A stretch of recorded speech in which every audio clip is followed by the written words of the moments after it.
Hello friends, स्वागत है आप सबका आपका अपना यूट्यूब चैनल अब पढ़ेगा इंडिया में। आज हम लोग इस वीडियो में देखेंगे जो हम लोगों ने ट्यूटोरियल का 5000 प्लस एमसीक्यूज का जो विथ एक्सप्लेनेशन का जो सीरीज स्टार्ट कर रखा है, उस सीरीज में आज आगे बढ़ते हुए हम लोग देखेंगे प्रैक्टिस सेट नंबर 9। इससे पहले 8 प्रैक्टिस सेट जो है वो ऑलरेडी अपलोडेड है, वो भी पूरे डिस्क्रिप्शन के साथ अपलोडेड है। अगर आप नहीं देखे हैं तो जाकर प्लेलिस्ट से देख सकते हैं। इसका अगर आप लोगों को पीडीएफ चाहिए तो पीडीएफ के लिए वीडियो के दिए गए डिस्क्रिप्शन लिंक से जाकर टेलीग्राम ग्रुप ज्वाइन कर सकते हैं, या फिर टेलीग्राम में जाकर सर्च कर सकते हैं अब पढ़ेगा इंडिया। वहाँ जो ग्रुप आएगा उसको ज्वाइन कर लीजिए, वहाँ इसका पीडीएफ जो है वो प्रोवाइड करवा दिया गया है। तो चलिए अब बढ़ते हैं अपने क्वेश्चंस की तरफ। आज का जो हमारा पहला क्वेश्चन है वो यह कह रहा है कि मांसपेशियों में दर्द के उपचार में उपयोग किए जाने वाला विकिरण कौन है। तो वो है इंफ्रारेड, जिसको कि हम लोग अवरक्त विकिरण कहते हैं। तो इस क्वेश्चन का जो सही आंसर होगा वो होगा ऑप्शन नंबर ए। ध्यान रखिएगा, इंफ्रारेड की अगर खोजकर्ता की बात करते हैं तो उनका नाम था हर्सेल। और यह जो इंफ्रारेड यानी कि अवरक्त विकिरण जो होता है वो उष्मीय विकिरण है, और ये जिस वस्तु पर पड़ती है उसका ताप जो है वो बढ़ जाता है, और इसका उपयोग जो है वो कोहरे में फोटोग्राफी करने, रोगियों की सिकाई करने, ये सब में किया जाता है। नेक्स्ट है कि अदरक तना है जड़ नहीं क्योंकि।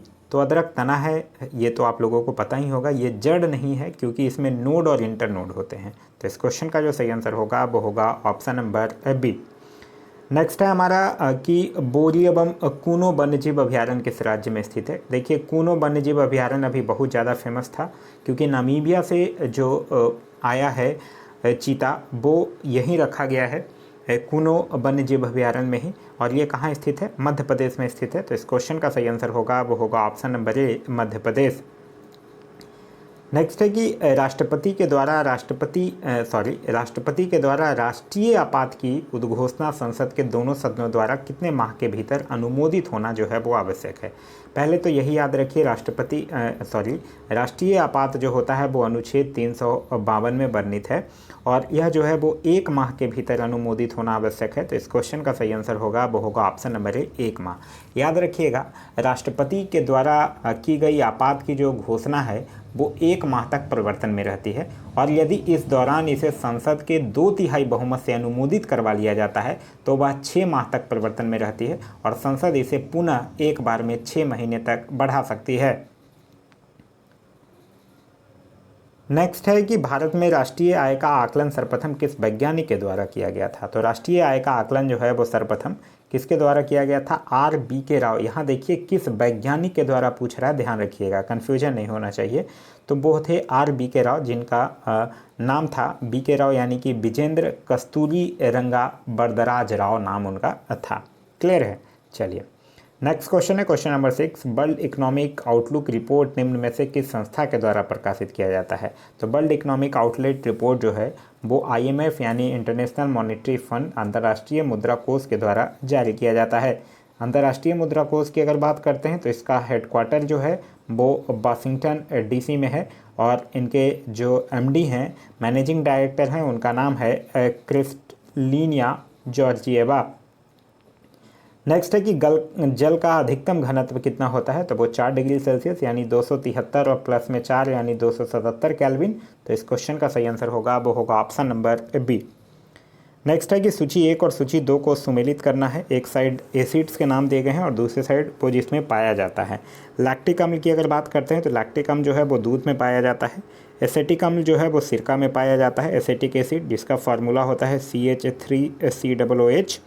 साइट्रिक अम्ल की अगर बात करते हैं तो यह नींबू में पाया जाएगा, और ब्यूटेरिक अम्ल की अगर बात करते हैं तो यह दुर्गंध युक्त मक्खन में पाया जाता है। तो इस तरह से इस क्वेश्चन का जो सही आंसर होगा वो होगा option number C. Next question है हमारा क्वेश्चन नंबर 9। कह रहा है निम्नलिखित को सुमेलित करिए। अभिनव भारत संस्था की अगर बात करते हैं तो इसकी स्थापना कब हुई थी? 1904 में हुआ था इसकी स्थापना, 1904 में हुआ था। और इसकी स्थापना किनके द्वारा किया गया था? BD सावरकर के द्वारा किया गया था। अखिल भारतीय ट्रेड यूनियन कांग्रेस की अगर बात करते हैं तो इसकी स्थापना जो है वो 1920 में किया गया था, और MN जोशी के द्वारा किया गया था। हिंदुस्तान सोशलिस्ट रिपब्लिकन एसोसिएशन की अगर बात करते हैं तो इसकी स्थापना 1928 में किया गया था, चंद्रशेखर आज़ाद के द्वारा। और नौजवान सभा की अगर बात करते हैं तो इसकी स्थापना जो है वो 1926 में किया गया था, किसके द्वारा? भगत सिंह के द्वारा। तो इस तरह से इस क्वेश्चन का जो सही आंसर होगा वो होगा ऑप्शन नंबर सी। नेक्स्ट है कि बंग भंग विरोधी आंदोलन का प्रारंभ किस तिथि से हुआ है। देखिए, इसमें 3 डेट आप लोगों को याद रखने की ज़रूरत है, ठीक है। सबसे पहला याद रखिए 20 जुलाई 1905। 20 जुलाई 1905 को लॉर्ड कर्जन ने बंगाल विभाजन के निर्णय की घोषणा किया था। फिर दूसरा याद रखिए 7 अगस्त 1905। 7 अगस्त 1905 को स्वदेशी आंदोलन की घोषणा की गई थी। और 16 अक्टूबर 1905 तीसरा डेट याद रखिए, जिसमें कि बंगाल विभाजन जो है वो प्रभावी हुआ था। क्लियर है यह तीनों डेट। चलिए आगे है, निम्नलिखित में से कौन जो है वो सुमेलित नहीं है, यह आपसे पूछ रहा है। चंद्रप्रभा वन्य जीव अभ्यारण्य उत्तर प्रदेश, बिल्कुल सही है। जयसमंद वन्य जीव अभ्यारण्य राजस्थान, सुमेलित है। करीरा वन्य जीव अभ्यारण्य मध्य प्रदेश, सही है। नाहरगढ़ वन्य जीव अभ्यारण्य कर्नाटक, ये गलत है, क्योंकि नाहरगढ़ वन्य जीव अभ्यारण्य जो है वो राजस्थान में है, ना कि कर्नाटक में। तो इस क्वेश्चन का सही आंसर होगा वो होगा ऑप्शन नंबर डी। नेक्स्ट है कि संविधान के किस अनुच्छेद के तहत सर्वोच्च न्यायालय जो है वो रीट जारी करता है। तो यह सर्वोच्च न्यायालय यहाँ पूछ रहा है। रीट तो सर्वोच्च न्यायालय और उच्च न्यायालय दोनों जारी करता है। उच्च न्यायालय जो है वो अनुच्छेद 226 के तहत, और जो सर्वोच्च न्यायालय है वो अनुच्छेद 32 के तहत। तो इस क्वेश्चन का सही आंसर होगा वो होगा ऑप्शन नंबर ए। एक और याद रखिएगा, अनुच्छेद 124। आप लोग पढ़ रखे होंगे कि सर्वोच्च न्यायालय के गठन संबंधी प्रावधान जो है वो यही अनुच्छेद 124 में ही दिया गया है। नेक्स्ट है हमारा question number 13, Hindustan Republican association की स्थापना कहाँ की गई थी। तो हिंदुस्तान एसोसिएशन रिपब्लिकन एसोसिएशन की स्थापना आप लोग पढ़े होंगे कि साचिंद्र सान्याल जो थे वो 1924 ईस्वी में कानपुर में किए थे। तो इस क्वेश्चन का सही आंसर होगा वो होगा option number C, Kanpur. Next है कि कोहरा के समय हम लोग किसके कारण देख नहीं पाते हैं। तो कोहरा के समय हम लोग प्रकाश के प्रकीर्णन के कारण नहीं देख पाते हैं। तो इस क्वेश्चन का सही आंसर होगा वो होगा ऑप्शन नंबर डी, प्रकाश के प्रकीर्णन के कारण। नेक्स्ट है, निम्न में से कौन सा एक नाइट्रोजन स्थितीकरण करने वाला जीव नहीं है, यह पूछ रहा है। तो माइकोराइजा जो है वो नाइट्रोजन स्थितीकरण करने वाला जीव नहीं है। तो इस क्वेश्चन का सही आंसर होगा वो होगा ऑप्शन नंबर डी। नेक्स्ट है, निम्नलिखित में से कौन जो है वो सुमेलित नहीं है, यह आपसे पूछ रहा है। एक साइड अकबर के कार्य दिए गए हैं और दूसरे साइड वर्ष दिए गए हैं। जजिया कर की समाप्ति 1564, बिल्कुल सही है। मजहर की घोषणा 1579, बिल्कुल सही है। इलाही संवत की शुरुआत 1582, गलत है। इलाही संवत की शुरुआत जो है वो 1583 में हुआ था। 1582 से अगर आप लोगों को याद रखना है तो याद रख सकते हैं, दीन इलाही की स्थापना 1582 में हुआ था। क्लियर है। चलिए आगे है, फतेहपुर सिकरी की स्थापना 1571, ये बिल्कुल सही है। तो यहाँ सुमेलित नहीं है पूछ रहा है, तो ऑप्शन नंबर सी जो होगा वो आपका सही आंसर होगा। नेक्स्ट क्वेश्चन है क्वेश्चन नंबर 17, कह रहा है निम्नलिखित में से कौन सुमेलित नहीं है। एक साइड शासक हैं, दूसरे साइड मंदिर निर्माण दिए गए हैं। कृष्ण प्रथम एलोरा का कैलाश मंदिर, बिल्कुल सही है। रथ मंदिर नरसिंह वर्मन प्रथम, सही है। विदेश्वर का मंदिर राजराज प्रथम, बिल्कुल सही है। नरसिंह वर्मन प्रथम कांची का कैलाश मंदिर, ये गलत है, क्योंकि कांची का कैलाश मंदिर जो है वो नरसिंह वर्मन द्वितीय होना चाहिए, ना कि प्रथम। तो इस क्वेश्चन का सही आंसर होगा वो होगा ऑप्शन नंबर डी। नेक्स्ट है कि यदि किसी निश्चित समय अवधि में मूल और मौद्रिक आय दुगनी हो जाती है तो वास्तविक आय क्या होगी। तो वास्तविक आय जो है वो अपरिवर्तित रहेगी। तो इस क्वेश्चन का सही आंसर होगा वो होगा ऑप्शन नंबर सी, अपरिवर्तित रहेगी। नेक्स्ट है कि जिला न्यायाधीशों की नियुक्ति कौन करता है। तो जिला न्यायाधीशों की नियुक्ति जो है वो राज्य का राज्यपाल करता है, डिस्ट्रिक्ट और सेशन जज का। तो इस क्वेश्चन का सही आंसर होगा वो होगा ऑप्शन नंबर सी। नेक्स्ट है कि पश्चिमी घाट पर पाई जाने वाली वनस्पति के प्रकार कौन है। तो वो सदाहरित है। तो इस क्वेश्चन का सही आंसर होगा वो होगा ऑप्शन नंबर ए, सदाहरित। नेक्स्ट है, निम्नलिखित में से किस शासक ने बातापी कोंड की उपाधि जो है वो धारण की है। तो बातापी कोंड की उपाधि जो है वो नरसिंह वर्मन प्रथम के द्वारा धारण किया गया था। तो इस क्वेश्चन का सही आंसर होगा वो होगा option number D, Narasimha Varman प्रथम के द्वारा। याद रखिएगा, नरसिंह वर्मन प्रथम जो था वो पल्लव वंश का सबसे प्रतापी और शक्तिशाली राजा था, जिसको कि महामल्ल भी कहा गया है। और महाबलीपुरम के 7 रथ जो है वो इसी के शासनकाल में बनाए गए थे।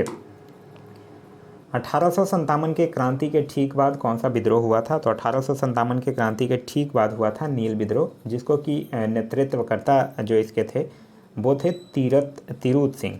ठीक है। निम्न में से कौन सी समिति जो है वो चुनाव सुधार से संबंधित है। दिनेश गोस्वामी समिति है, बोहरा समिति भी है, इंद्रजीत गुप्ता समिति भी है, ओम प्रकाश समिति नहीं है। तो इस क्वेश्चन का सही आंसर होगा वो होगा ऑप्शन नंबर डी, 1, 2 और 3 जो है वो है। व्यक्ति का भार उस लिफ्ट में अधिक होगा जब लिफ्ट जो है वो ऊपर की ओर त्वरित होगी तो उस भाग का भार जो है वो अधिक महसूस होगा। तो इस क्वेश्चन का सही आंसर होगा वो होगा ऑप्शन नंबर सी। नेक्स्ट है कि निम्नलिखित में से कौन जो है वो सुमेलित नहीं है, एक साइड वंश है और दूसरे साइड संस्थापक के नाम दिए गए हैं। मामलुक वंश कुतुबुद्दीन ऐबक, बिल्कुल सही है। लोदी वंश इब्राहिम लोदी, यही गलत है, क्योंकि लोदी वंश के संस्थापक जो था वो बहलोल लोदी था, ना कि इब्राहिम लोदी था। तो इस क्वेश्चन का सही आंसर होगा वो होगा ऑप्शन नंबर बी। आगे सैयद वंश खिजर खां सही है और खिलजी वंश जलाउद्दीन खिलजी, ये भी सही है। नेक्स्ट है कि तुझके बाबरी का फ़ारसी अनुवाद किसने किया था। तो तुझके बाबरी का फ़ारसी अनुवाद जो है वो अब्दुल रहीम खान खाना के द्वारा किया गया है। तो इस क्वेश्चन का सही आंसर होगा वो होगा ऑप्शन नंबर सी। नेक्स्ट है कि निम्न में से कौन जो है वो क्षोभ मंडल के संबंध में सही नहीं है, या आपसे पूछ रहा है। इसमें ऊंचाई बढ़ने के साथ तापमान कम होता है, ये बिल्कुल सही है। क्षोभ मंडल की ऊंचाई ग्रीष्मकाल में बढ़ जाती है, बिल्कुल सही है। क्षोभ मंडल में मौसम संबंधी कोई घटना नहीं घटती है, ये गलत है, क्योंकि आप लोग पढ़े होंगे कि जितनी भी सभी जो मुख्य वायुमंडलीय घटनाएं हैं, जैसे कि बादल, आंधी, वर्षा, ये सब जो होता है वो क्षोभ मंडल में ही होता है। तो इस क्वेश्चन का जो सही आंसर होगा वो होगा ऑप्शन नंबर सी। नेक्स्ट है कि संवेग का मात्रक है। तो संवेग का मात्रक क्या है, किलोग्राम मीटर पर सेकंड। तो इस क्वेश्चन का सही आंसर होगा वो होगा ऑप्शन नंबर ए। नेक्स्ट है कि 42वां संविधान संशोधन अधिनियम 1976 द्वारा भारतीय संविधान की प्रस्तावना में किन नए शब्दों को जोड़ा गया है। आप लोग पढ़े होंगे कि प्रस्तावना में एक ही बार संशोधन हुआ है, वो 42वां संविधान संशोधन 1976 के द्वारा ही हुआ है, और 3 नए शब्द जोड़े गए थे। ठीक है, उसमें था समाजवादी, अखंडता और पंथ निरपेक्ष, बंधुत्व नहीं था। तो इस क्वेश्चन का सही आंसर होगा वो होगा ऑप्शन नंबर सी, 1, 2 और 3 तीनों। याद रखिएगा, प्रस्तावना को संविधान की कुंजी भी कहा जाता है, और प्रस्तावना में 3 प्रकार का न्याय, 5 प्रकार की स्वतंत्रता और 2 प्रकार की सामान्यता का उल्लेख जो है वो किया गया है। नेक्स्ट है कि भगत सिंह एवं बटुकेश्वर दत्त ने केंद्रीय विधानसभा में किसके विरोध में बम फेंके थे। ट्रेड डिस्प्यूट बिल, हाँ बिल्कुल सही है, और पब्लिक सेफ्टी बिल। तो ये दोनों होगा इसका आंसर, यानी ऑप्शन नंबर जी, ए और बी दोनों। नेक्स्ट है कि जास्कर श्रेणी जो है वो किस हिमालय में स्थित है। तो जास्कर श्रेणी जो है वो ट्रांस हिमालय में है। आप लोग पढ़े होंगे कि ट्रांस हिमालय के अंतर्गत ही काराकोरम, लद्दाख, जास्कर, ये सब पर्वत श्रेणियाँ जो है वो आती हैं। तो इस क्वेश्चन का सही आंसर होगा वो होगा option number B, trans Himalaya.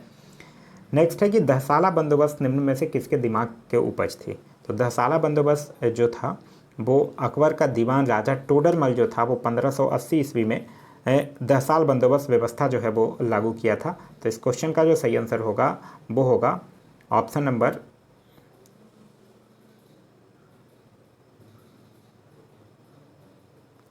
B होगा, राजा टोडरमल।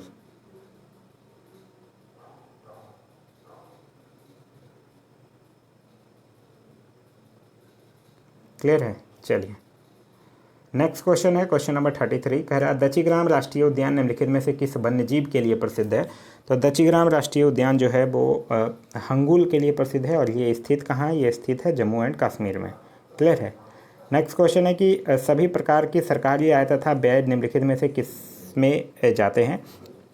तो यह सब जो है वो भारत के समेकित निधि में जाता है। तो इस क्वेश्चन का सही आंसर होगा वो होगा ऑप्शन नंबर डी। नेक्स्ट है कि रक्त के वर्गीकरण का सिद्धांत किसने दिया था। तो लैंडस्टीनर ने रक्त के वर्गीकरण का सिद्धांत दिया था। तो इस क्वेश्चन का सही आंसर होगा वो होगा ऑप्शन नंबर सी। नेक्स्ट है कि किसी प्रिज्म से गुजरने पर कौन से रंग की प्रकाश किरण जो है वो सबसे अधिक अपवर्तित होगी। तो आप लोग पढ़े होंगे भिबजॉर। तो इस क्वेश्चन का सही आंसर होगा वो होगा ऑप्शन नंबर डी, बैगनी। नेक्स्ट क्वेश्चन है क्वेश्चन नंबर 37। कह रहा है कांग्रेस की उत्पत्ति के संबंध में सेफ्टी बल्ब का सिद्धांत निम्नलिखित में से किसने दिया था। तो यह लाला लाजपत राय ने दिए थे। तो इस क्वेश्चन का सही आंसर होगा वो होगा option number D, Lala Lajpat Rai. आप लोगों को एक चीज़ और ध्यान रखिएगा, 30 अक्टूबर 1928 को लाहौर में साइमन आयोग के विरुद्ध प्रदर्शन करते समय पुलिस की लाठी से लाला लाजपत राय घायल हो गए थे, और बाद में यही उनकी मृत्यु का कारण बन गया था। नेक्स्ट क्वेश्चन है कि पौधे के किस भाग में प्रकाश संश्लेषण होता है। तो यह होता है क्लोरोप्लास्ट में, जिसको कि हरित लवक कहा जाता है, और इसे पादप कोशिका की रसोई घर भी कहते हैं। तो इस क्वेश्चन का सही आंसर होगा वो होगा option number C, chloroplast. Next है कि भारत छोड़ो आंदोलन के दौरान स्थापित समानांतर सरकारों में सबसे ज़्यादा समय तक रहने वाली सरकार कौन थी। तो वो थी कहाँ थी सरकार थी, सतारा। तो इस क्वेश्चन का सही आंसर होगा वो होगा ऑप्शन नंबर सी। नेक्स्ट है कि प्रजापति उत्तर वैदिक काल में किसके प्रमुख देवता थे। तो यह सृजन के देवता थे प्रजापति। तो इस क्वेश्चन का सही आंसर होगा वो होगा ऑप्शन नंबर डी। उत्तर वैदिक काल की अगर बात करते हैं तो यह जो है वो 1000 से लेके 600 ईसा पूर्व तक था। नेक्स्ट क्वेश्चन है कि जैन धर्म के 5 महाव्रतों के निम्न में से कौन नहीं है। तो 5 कौन कौन था? अहिंसा था, अपरिग्रह था, अस्तेय था, अस्यादवाद नहीं था। तो ये 3 तो ये हो गए और 2 और याद रखिएगा, एक था सत्य वचन और एक था ब्रह्मचार्य। ठीक है, ये 5 महाव्रतों में से जैन धर्म का था। शेख सलीम चिश्ती किस शासक के समकालीन थे? तो यह जो है वो अकबर के समकालीन थे। तो इस क्वेश्चन का सही आंसर होगा वो होगा option number D, Akbar. Akbar का जो टेन्योर था वो था 1556 से लेकर 1605 तक। आगे है कि बौद्ध धर्म के संघ संबंधी नियम तथा आचरण किस पुस्तक में संग्रहित है? तो यह जो है वो विनय पिटक में संबंधित है। 3 पिटक है, विनय पिटक, सुत्त पिटक और अभिधम पिटक, और तीनों पिटकों की भाषा जो है वो पाली है, ध्यान रखिएगा। नेक्स्ट है कि भारत में परमाणु ऊर्जा आयोग की स्थापना किस वर्ष हुई है? तो परमाणु ऊर्जा आयोग की स्थापना 1948 में। तो इस क्वेश्चन का सही आंसर होगा वो होगा ऑप्शन नंबर बी, 1948।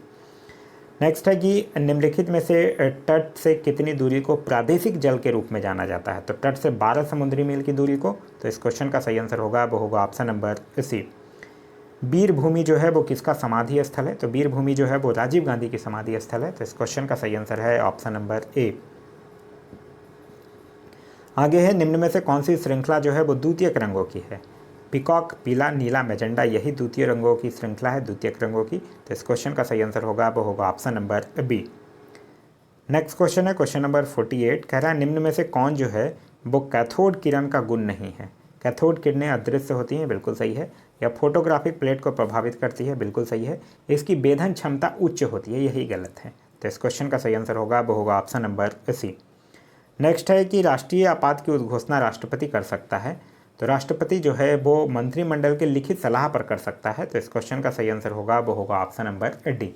आप लोग पढ़े होंगे कि 44वें संविधान संशोधन के द्वारा अनुच्छेद 352 के अधीन उद्घोषणा जो है वो संपूर्ण भारत में या उसके किसी भी भाग में की जा सकती है। नेक्स्ट क्वेश्चन है कि भारत का राष्ट्रपति की संवैधानिक स्थिति के बारे में कौन सा कथन सही है? राष्ट्रपति राष्ट्र का प्रतिनिधित्व करता है किंतु राष्ट्र का शासन नहीं करता है, यही बिल्कुल सही है। तो इस क्वेश्चन का सही आंसर होगा वो होगा ऑप्शन नंबर ए। राष्ट्रपति से आप लोगों को याद होगा अनुच्छेद 52। तो यह था अभी तक के 50 MCQs। अब इसके बाद जो लास्ट में कुछ स्मरणीय तथ्य दिए गए हैं वो सारे स्मरणीय तथ्य को देखते हैं। गुप्त वंश का संस्थापक कौन था? तो श्री गुप्त। गुप्त वंश का प्रथम महान सम्राट कौन था? तो चंद्रगुप्त प्रथम, जिसने कि महाराजा धीराज की उपाधि धारण की थी और इसने ही गुप्त संवत की शुरुआत भी की थी। चंद्रगुप्त प्रथम का उत्तराधिकारी कौन हुआ? तो समुद्रगुप्त जो था वो चंद्रगुप्त प्रथम का उत्तराधिकारी हुआ, जिसको कि भारत के नेपोलियन तथा कविराज्य भी कहा गया है, और इसने परम भागवत की उपाधि धारण किया था और इसके दरबार में प्रसिद्ध कवि हरिसेन जो हैं वो रहते थे। फिर समुद्रगुप्त का उत्तराधिकारी कौन हुआ? चंद्रगुप्त द्वितीय, जिसके शासनकाल में फाहियान जो है वो भारत आया था और इसके दरबार में कालिदास, धन्वंतरी, बारहमिहिर जैसे विद्वान जो है वो रहते थे। फिर चंद्रगुप्त द्वितीय का उत्तराधिकारी कौन हुआ? तो कुमारगुप्त, जिसने कि नालंदा विश्वविद्यालय की स्थापना किया था। और प्रसिद्ध सुदर्शन झील का पुनरुद्धार किसने करवाया था? स्कंदगुप्त ने। और अंतिम गुप्त शासक कौन था? तो वो था विष्णुगुप्त। तो यह था हमारा आज का वीडियो। आज का वीडियो आप लोगों को कैसा लगा कमेंट करके ज़रूर बताइएगा। साथ ही साथ इस वीडियो से कुछ सीखने के लिए मिला तो एक लाइक ज़रूर कर दीजिएगा। वीडियो पसंद आ रहा है तो अपने दोस्तों के साथ शेयर करना ना भूलें। अभी तक आप इस चैनल पर नए हैं या चैनल को सब्सक्राइब नहीं किए हैं तो चैनल को सब्सक्राइब कर लीजिए और साथ ही साथ बेल आइकन दबा लीजिए ताकि हमारे सारे वीडियो के नोटिफिकेशन आपको मिलते रहें। इसका अगर आप लोगों को PDF चाहिए तो PDF के लिए वीडियो के दिए गए डिस्क्रिप्शन लिंक से जाकर आप लोग टेलीग्राम ग्रुप या फिर व्हाट्सअप ग्रुप ज्वाइन कर लीजिए। वहाँ इसका PDF जो है वो आंसर के साथ प्रोवाइड करवा दिया गया है। Thanks for watching.